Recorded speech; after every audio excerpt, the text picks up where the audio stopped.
Boa tarde a todos. É uma satisfação retornar a este local e atendendo um carinhoso convite de Rosarinho e seu Orlando. Eu quero, através dos dois, externar a nossa alegria por aqui estarmos, a todo o pessoal do GEB, a equipe organizadora, por nos propiciar a oportunidade de retornar a Lisboa, essa terra que amamos e cada vez mais nos apaixonamos, porque a temática, inclusive, proposta e solicitada, que nós vamos falar sobre os miúdos, ela nos traz, nestas reflexões que a gente vai propor a vocês, a certeza de que, com o evoluir, nós nos tornamos cada vez melhores e os locais aprazíveis como Lisboa cada vez se tornam melhor nessas paisagens maravilhosas que a gente sempre traz para... não está passando. Nessas passagens, nesses locais maravilhosos que a gente teve a oportunidade de ver e conhecer, ontem estivemos passeando por esses locais, estivemos lá no Castelo de São Jorge, que eu recomendo para aqueles que não conhecem, brincadeirinha, eu sei que todos vocês conhecem, é um local fantástico, né? Lindíssimo, mas salientar que se Lisboa é o que é, ela se deve a todos vocês, porque sem o querido povo português, essa grandeza e essa receptividade e essa beleza que Lisboa tem, provavelmente não existiria. Então, o nosso agradecimento, o nosso carinho por todos vocês, porque realmente Portugal mora no nosso coração.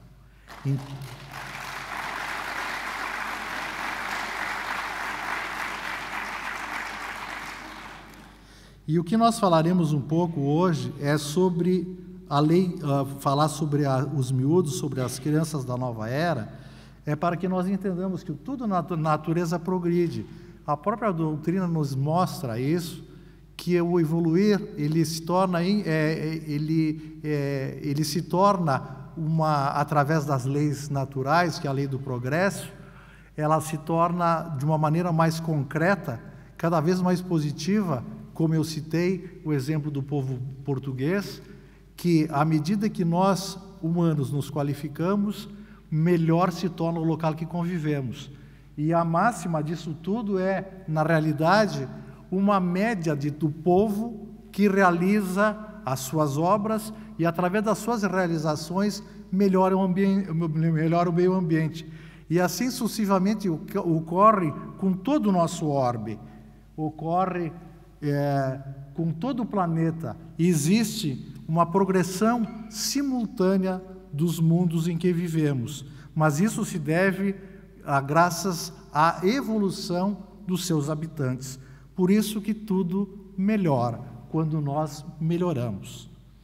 Então, nós sabemos que a Terra, ela passa, nós estamos na fase, como já foi referendado por vários palestrantes, num planeta de expiações e provas para um planeta de regeneração. E nesse processo de transição, nós vamos vendo essas modificações que se operam, principalmente aqueles que são pais, que são avós, que são educadores, notam, e eu como pediatra também, como há uma mudança muito significativa na vinda desses pequenos que aqui chegam nessas encarnações.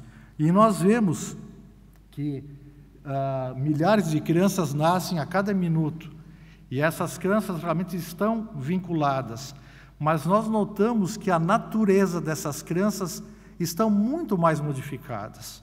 Notamos, como já foi salientado pelo Caio, pelos outros palestrantes também, mas mais especificamente a gente que trata com criança, vê as crianças estão vindo diferente. O próprio desenvolvimento neuropsicomotor, que o próprio Mário comentou alguma coisa, está totalmente modificado, naquele sentido, quando nós fazemos através das consultas periódicas, quando a criança nasce, aquele desenvolver, que a criança demorava um período para firmar a cabeça, para caminhar, enfim, toda aquela trajetória se modifica. Parece que as crianças estão vindo automatizadas e num rápido instante elas já estão a caminhar, a falar, num desenvolvimento muito grande.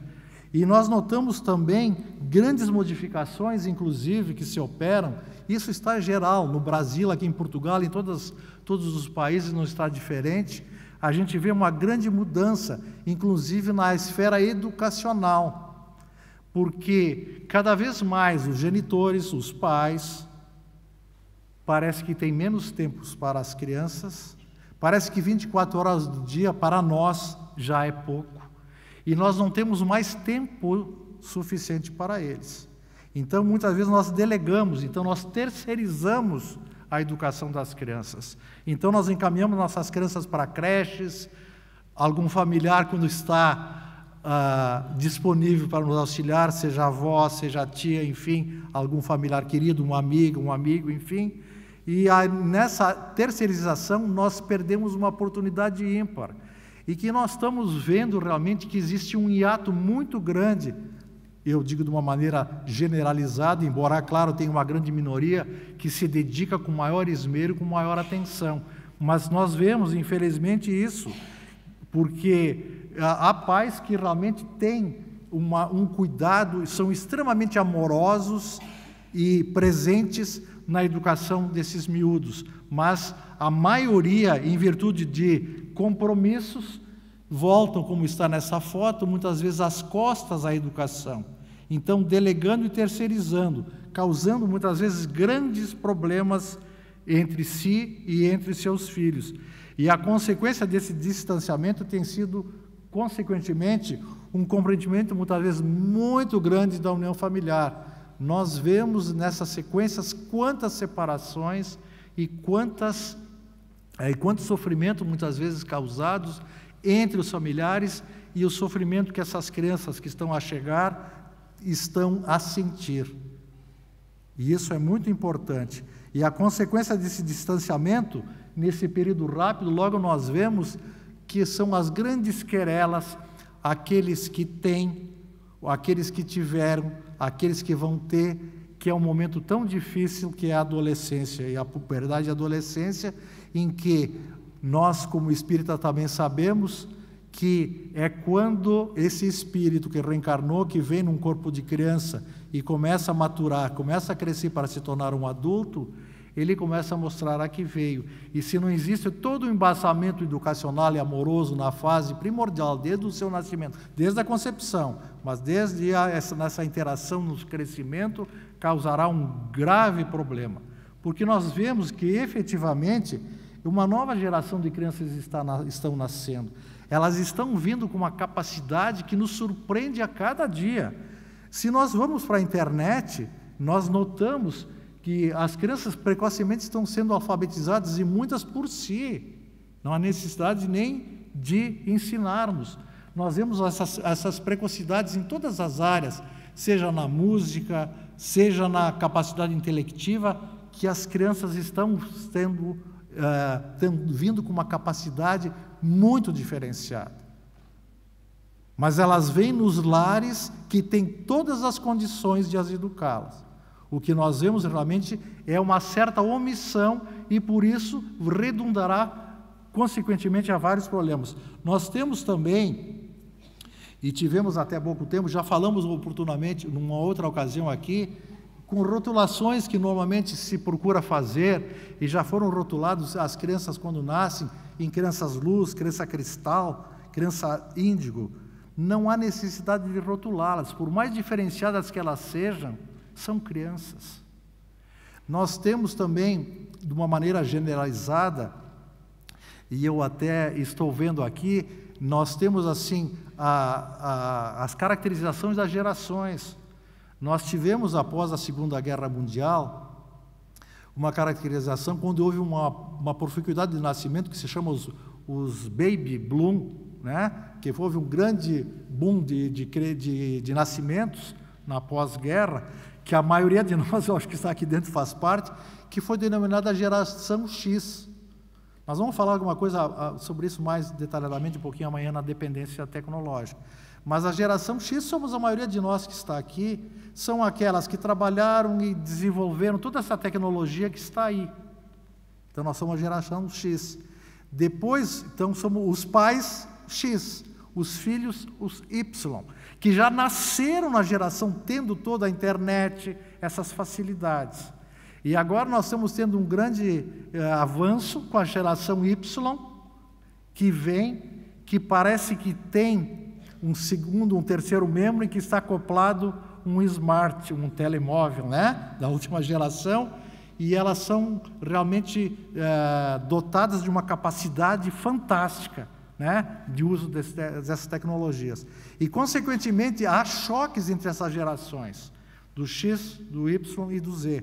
E essa é a importância de saber interagir para realmente tirar e extrair de cada um o melhor nesse relacionamento, para que realmente a humanidade avance. Então, quando nós, como X que somos, não nos atualizamos, não entendemos, as tragédias estão instaladas. Em termos de relacionamento, eu me refiro. E frequentemente a gente vê amigos que têm empresas e que têm funcionários X, da geração X, tem da Y e tem da Z. Então, se não há uma interação e uma flexibilização, há os conflitos, por causa da capacidade e da maneira de ver de cada um. Então, isso também é um grande problema, o problema ocupacional. Mas nós queremos relembrar que a doutrina espírita nos traz, nesse fantástico livro que se chama A Gênese, Kardec, em 1868, nos traz o que são essas crianças que estão a nascer nesses períodos, que são as crianças do terceiro milênio, como está no capítulo 18 do livro A Gênese. E aí Kardec nos diz, o que nos referindo a essas características, os sinais dos tempos e a nova geração. E ele nos diz, o tempo sendo chegado, uma grande imigração se verifica neste momento, entre os espíritos que habitam, há dos que fazem o mal pelo mal, e o que o sentimento do bem não toca, não sendo mais dignos da terra transformada. Dela serão excluídos, porque, caso contrário, lhe trariam de novo a perturbação e a confusão, e seriam um obstáculo ao progresso. Assim vejamos. Assim, continua Kardec nesse capítulo, eles irão espiar o endurecimento dos seus corações, uns em mundos inferiores, outros em rastas terrestres atrasadas, que serão o equivalente de mundos inferiores, para onde levarão seus conhecimentos adquiridos e terão por missão fazê-las avançar. Serão substituídos por espíritos melhores, que farão reinar entre eles a justiça, a paz e a fraternidade. E uma criança que nasça no lugar de um espírito atrasado e inclinado ao mal, que nela poderia encarnar, virá um espírito mais adiantado e propenso ao bem. Propenso ao bem. Por isso a importância desse entendimento, para que nós recebamos esse ser que chega como essa criança, como esse miúdo, para que nós conduzamos as nossas crianças para o caminho do bem. Isso é de fundamental importância. Eles vêm efetivamente mais adiantados, mas eles necessitam sim do suporte moral do lar. Sem isso, eles falirão com certeza. E continua Kardec, a nova geração, devendo fundar a era do progresso moral, distingue-se por uma inteligência e uma razão geralmente precoces, aliadas ao sentimento inato do bem e das crenças espiritualistas, o que é sinal indubitável de um certo grau de adiantamento anterior. E continua Kardec, a nova geração não será composta exclusivamente por espíritos eminentemente superiores, não são, mas pelos que, já tendo progredido, estão predispostos a assimilar todas as ideias progressivas e aptos a secundar o movimento de regeneração. Nós estamos nessa fase de transição em que o nosso planeta está a passar de provas e expiações para a regeneração. E esse contingente de espíritos estão retornando para secundar, mas para que não seja fracassado esse trabalho que será realizado e efetivado, há necessidade, e haverá necessidade, desses espíritos que estão a reencarnar, de serem recebidos e encaminhados moralmente, porque eles vêm, evidentemente, com grande progresso, eles vêm com capacidade intelectiva muito avançada, mas eles trazem na sua bagagem também nuances que podem levá-los ao fracasso. Por isso a necessidade, e cada pai, cada mãe, cada lar, ter em mente a responsabilidade de direcionar essas crianças na senda do bem, para que efetivamente, com essa propensão que eles trazem em si, eles reconstruam o mundo que todos nós queremos, sem fronteiras, sem guerras, e que persista e que seja uma bandeira o amor ao próximo, efetivamente, como todos nós queremos. Mas continua Kardec nos dizendo nesse capítulo: sejam esses espíritos que vêm, os que compõem a nova geração, espíritos melhores ou antigos que se melhoraram, o resultado é o mesmo. Desde o instante em que eles apresentam melhores disposições, é sempre uma renovação. Assim, os espíritos encarnados formam duas categorias: de um lado, os retardatários que partem, de outro, os progressistas que chegam. E aí nós vamos perguntar, então, quem são essas crianças da nova geração? Quem são as crianças do terceiro milênio que estão conosco em nossos lares? É isso que nós temos que analisar, porque cada criança que vem, ela traz em si a sua bagagem, e ela nos demonstra. Por isso temos que ter o cuidado como pais, como educadores, de olhar atentamente, porque ela traz as matrizes espirituais que vão demonstrando. Por isso que nós temos crianças que são extremamente serelépias, outras são mais tranquilas, umas são mais propensas a determinado tipo de atividade, outras ao contrário. Umas temos que puxar, outras temos que impedir que elas avancem, assim vai. É esse olhar diferenciado que os pais têm que ter. Não existem fórmulas, existe sim o amor, existe um entendimento que propicia a nós vermos a necessidade individual de cada criança, seja nosso filho, seja nosso neto, sendo que a responsabilidade principal de tudo isso é efetivamente os pais que as recebem. Então, nós vemos que essa evolução intelectual das crianças ela está muito grande. E como eu falava, e nós vamos abordar um pouquinho amanhã, parece que elas já nascem sabendo. A gente dá um smart, nós vamos falar a capacidade que elas têm, mas o efeito nocivo também que nós temos que ter em mente e saber que podemos causar nessas crianças. Mas elas vêm com essa capacidade, parece que estão chegando já sabendo tudo.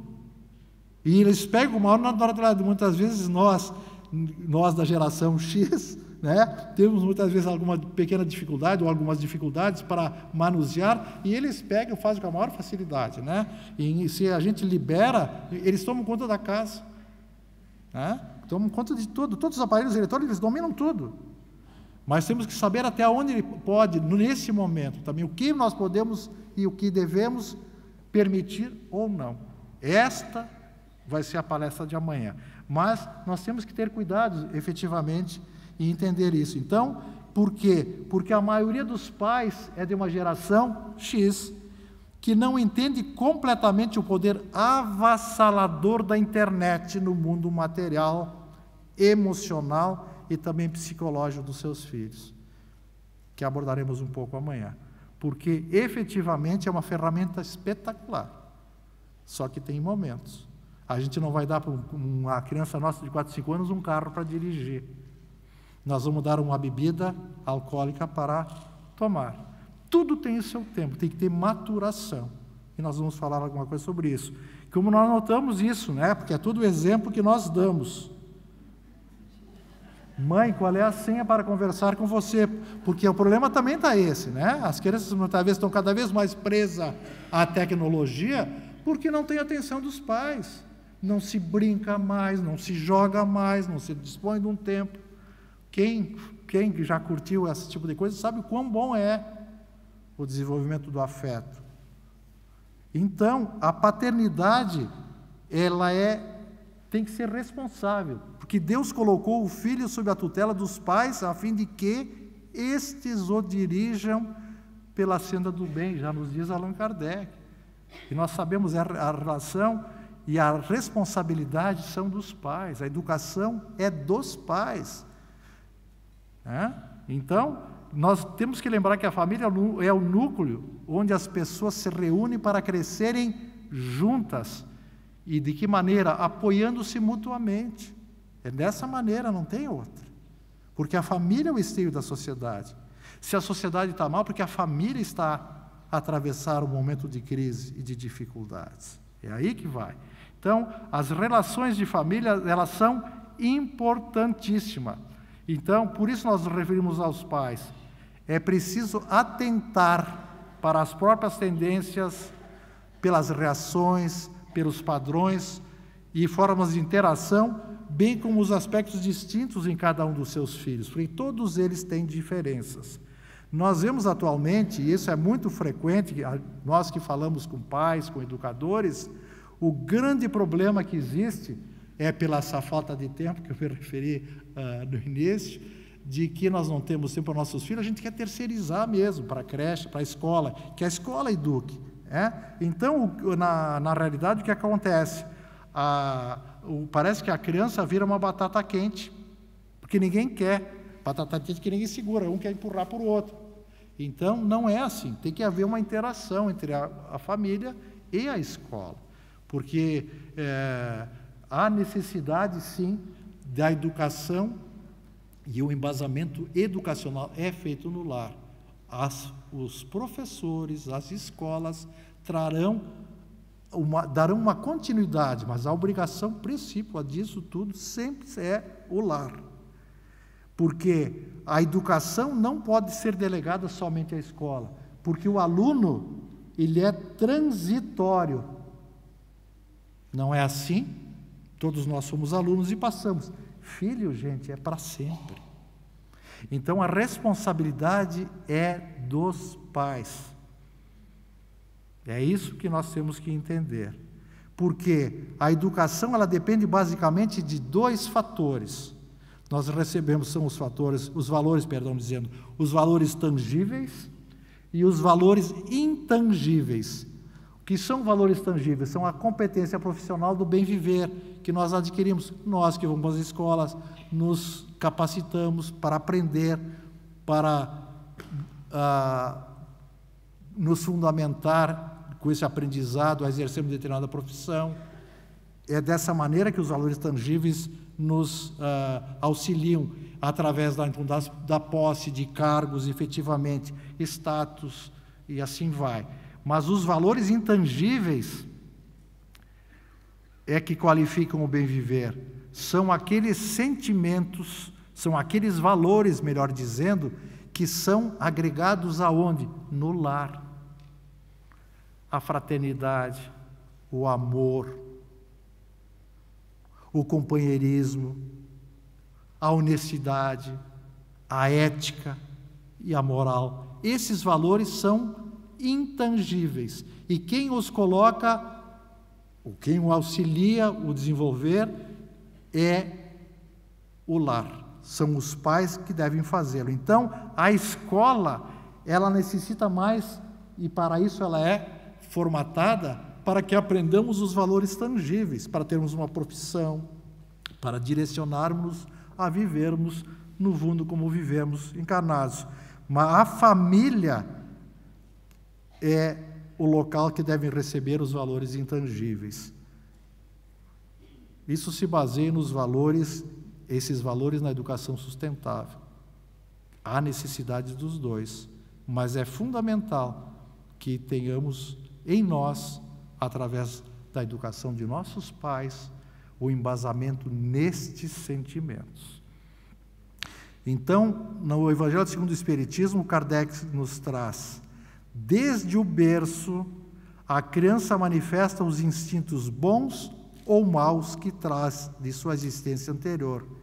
É a estudá-los, grifado por mim, que é preciso se aplicar. Todos os males têm princípio no egoísmo e no orgulho.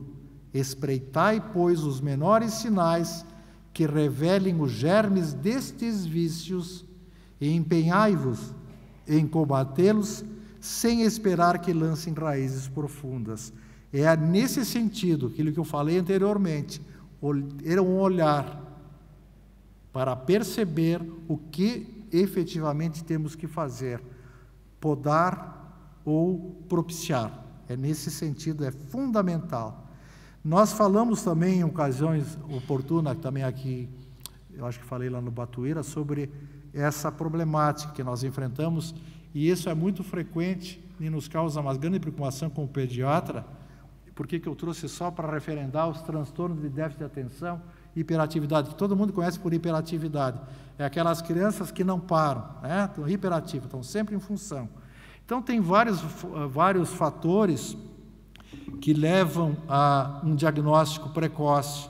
E nós vemos também, nesses convívios que nós temos, e também pela profissão, que existe, assim, muita ansiedade por parte dos pais por falta de tempo, e muitas vezes obrigam, entre aspas, o profissional a caracterizar um hiperativo, uma criança que não é, e nós vemos lamentavelmente, nos dados estatísticos que a gente tem, que quase 70% das crianças, pelo menos no Brasil, estão tomando medicamento caracterizadas como hiperativas e não o são.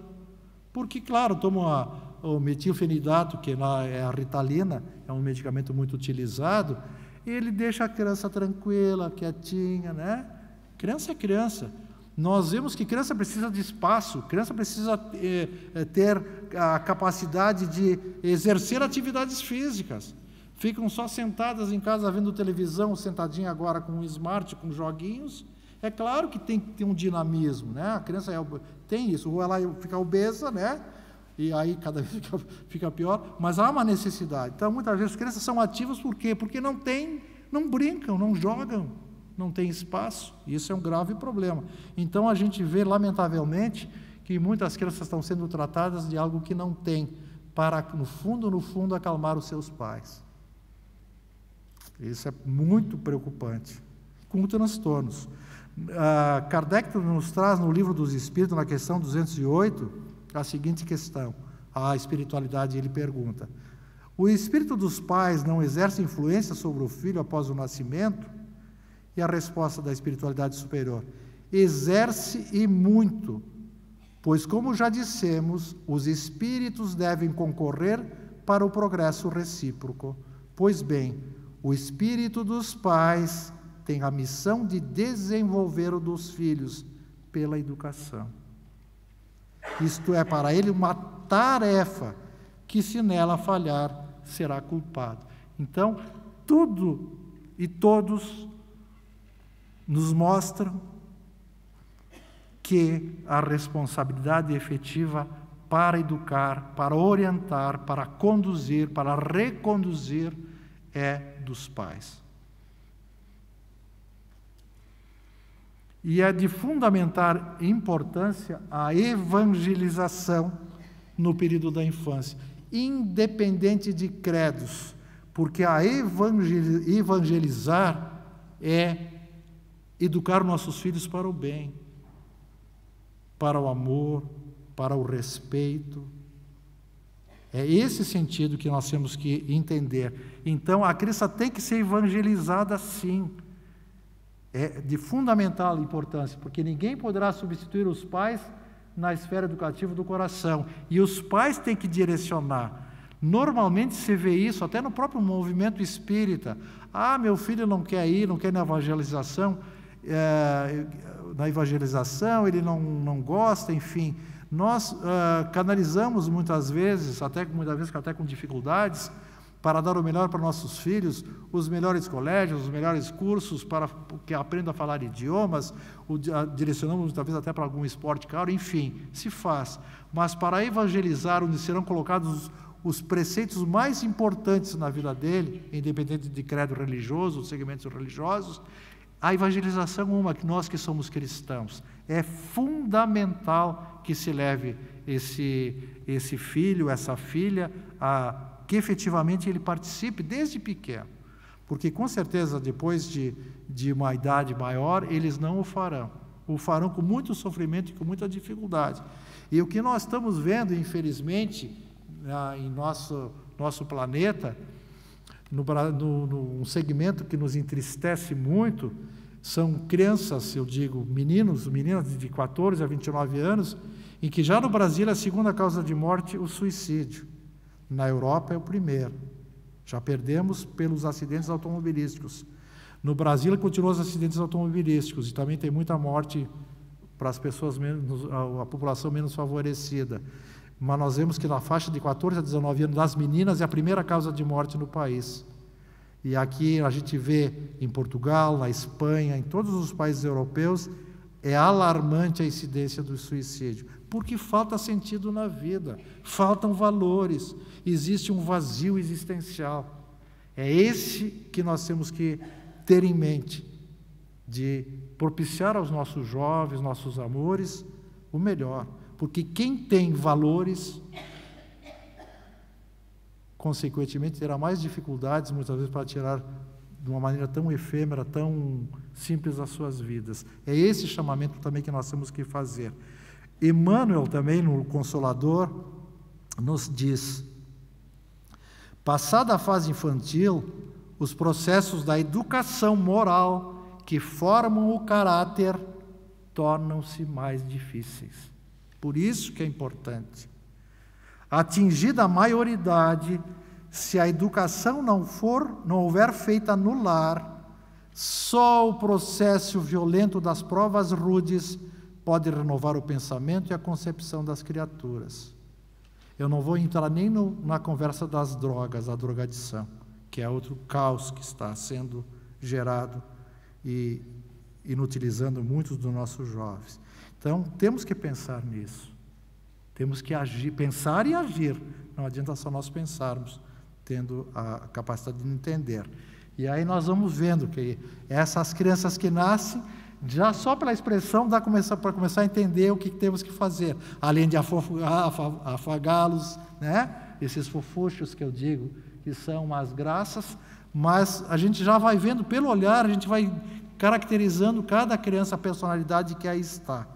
Então, na questão 582, Kardec pergunta, nós sabemos na teoria tudo, só nós temos que pregar na prática. Olha, veja uma pergunta: pode-se considerar a paternidade como missão? Como missão, gente.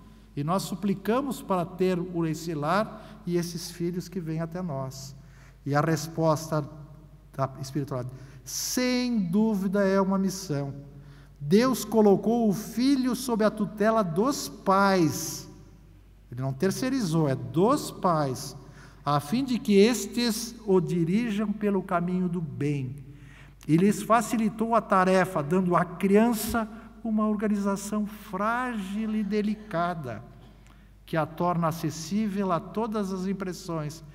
Outra que esse tal de Deus soube belar bem as coisas, né, gente? Ele vem, é o único ser que depende integralmente da mãe e do pai para sobreviver. E ele vem nessa fragilidade para que realmente nós o orientemos. Mas, continua a espiritualidade a nos dizer, há quem se ocupe mais de endireitar as árvores do seu jardim e fazer que deem bons e abundantes frutos, do que endireitar o caráter do seu filho.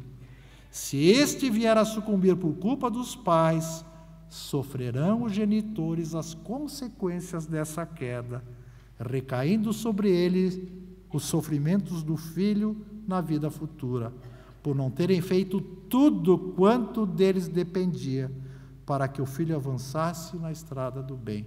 Veja a responsabilidade que nós temos como genitores.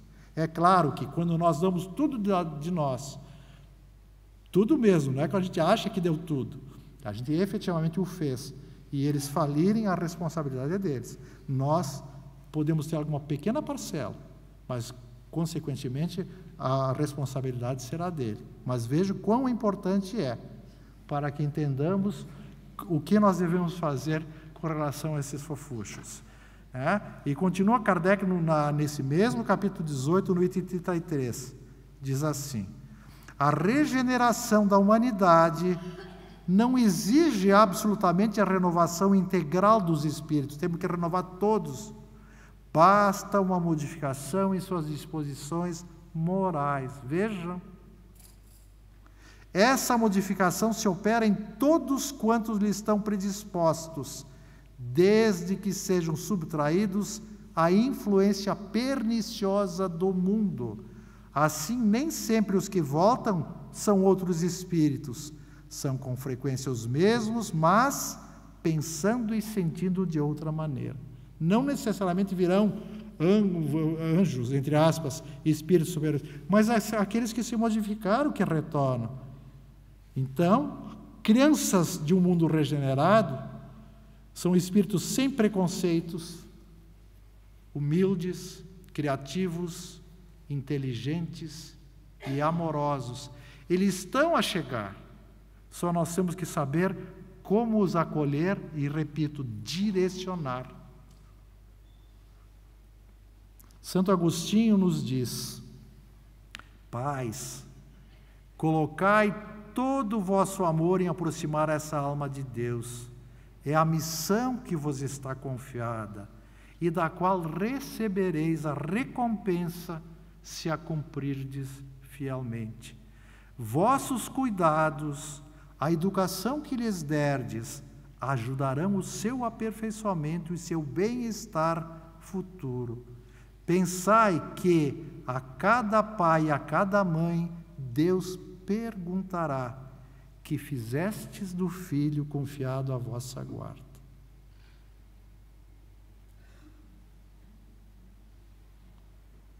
Cada um de nós pense, cada um de nós que é pai, que é mãe,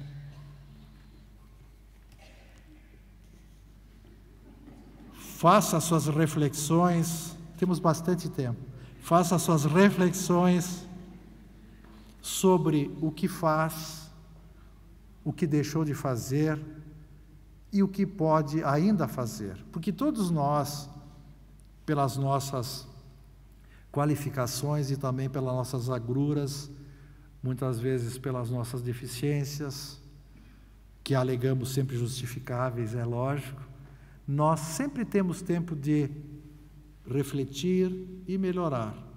Mesmo que os nossos filhos já estejam efetivamente crescidos, com mais dificuldades de entendimento, sempre haverá a oportunidade de reconduzi-los, de envolvê-los, para que se efetive em nós e neles o nosso verdadeiro trabalho, o trabalho na construção nossa individual, porque evoluímos individualmente, embora sem o auxílio do próximo, nós não evoluímos. Para que a gente vença em nós o orgulho, o egoísmo, mas sempre é tempo de nós nos reajustarmos, de nós nos redirecionarmos, reformularmos em nós novos conceitos e, consequentemente, muitas vezes, em relacionamentos difíceis que temos, porque o lar, eu sempre digo, todos são semelhantes, só muda o endereço. Nós sabemos as dificuldades, aquele filho problemático, aquele genro que apareceu lá em casa que eu nunca quis para minha filha, assim vai. É interessante isso. Quando nós temos filho, a gente acha que aquele genro nunca é o genro que eu queria. E também o contrário, Não é só também o filho querido que tem aquela nora que também não é a mulher para o meu filho. Nós sempre temos esse conceito porque nós julgamos a nossa vez, Eu sempre brinco, nós temos uns conceitos muitas vezes tão errôneos, porque nós vemos o mundo pelo nosso olhar. Cada um tem um entendimento baseado no seu conhecimento, nas suas emoções. Eu brinco lá em Bento Gonçalves que nós somos em 120 mil habitantes, uma pujante cidade. Lisboa tem quantos milhões? Quantos milhões tem Lisboa? Quantos? 10 milhões e meio. Então, 2 milhões e meio, perdão. Bom, eu já queria botar...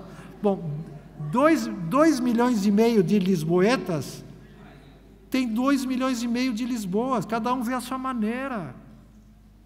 Nós que viemos de fora, que amamos Lisboa, vimos de uma maneira. Cada um de vocês é assim. Então, muitas vezes, nós queremos incutir no outro aquilo que efetivamente nós achamos que será melhor para o outro. Mas eu tenho que dar a oportunidade ao outro também, direcioná-lo para o bem. Isso é a função nossa como pais para os nossos filhos. Mas também deixar que ele desenvolva em si o seu potencial a que ele veio. Por isso o conflito que eu falei entre as gerações X, Y e Z. Eu não gosto de denominação, mas é para caracterizar o momento que foi nascido, que didaticamente os educadores o fazem. Eu não gosto de rótulos, eu não gosto de denominação. Todos somos iguais, nascendo em momentos diferentes. E isso é importante. Isso é importante que entendamos. Se nós somos educados de uma maneira boa, ou na nossa ótica não tão boa por nossos pais, que nós sejamos melhores para os nossos filhos. Porque nós temos que entender, como a Samira falou, toda criança é um presente de Deus. E essa é a nossa função como educadores, de amá-los e educá-los. Então, era isso que eu tinha para apresentar para os senhores. Quero agradecer a atenção e amanhã retornamos com a dependência tecnológica. Muito obrigado pela atenção.